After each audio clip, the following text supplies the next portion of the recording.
In addition to the Palestinian liberation struggle, here are three other conflicts you should be talking about.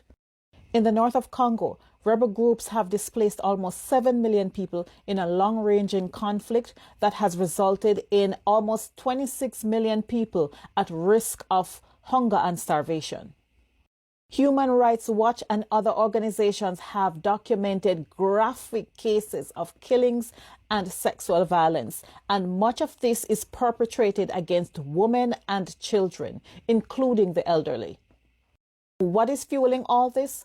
Congo has vast mineral wealth, including cobalt, which is a key ingredient used in the batteries for electric vehicles, and is also rich in mineral wealth for diamonds. It's believed that these rebel groups are funded by the United States, France, and Israel.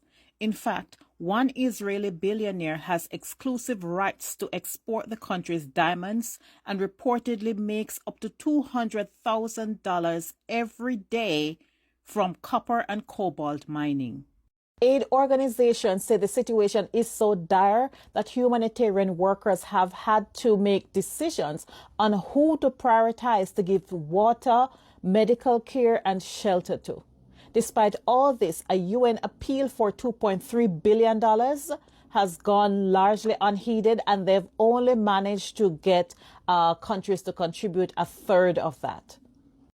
Then there is a war in Sudan, which is widely reported in Western media as a struggle between two military generals.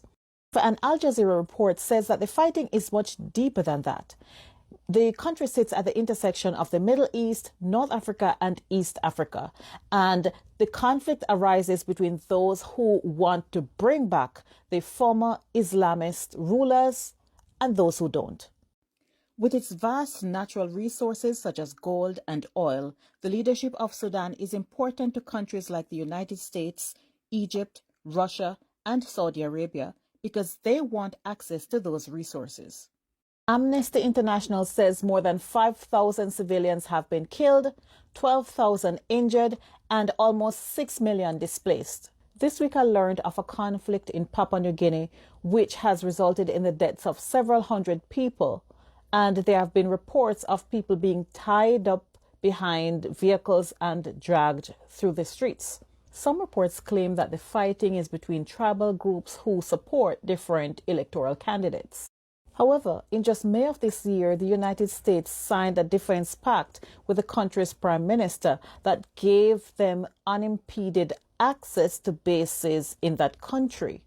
Reuters says China is Papua New Guinea's largest trade partner, and that this arrangement has caused strong concerns in the West. The U.S. now is trying to establish bilateral security arrangements with Papua New Guinea in the hopes of deterring any further involvement by China.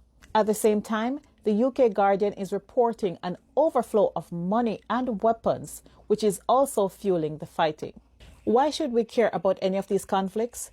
You're witnessing in real time the stories that you read about in history and political textbooks. It's a bird's eye view of how wars are nothing more than neocolonialism, imperialism, and capitalism intertwined.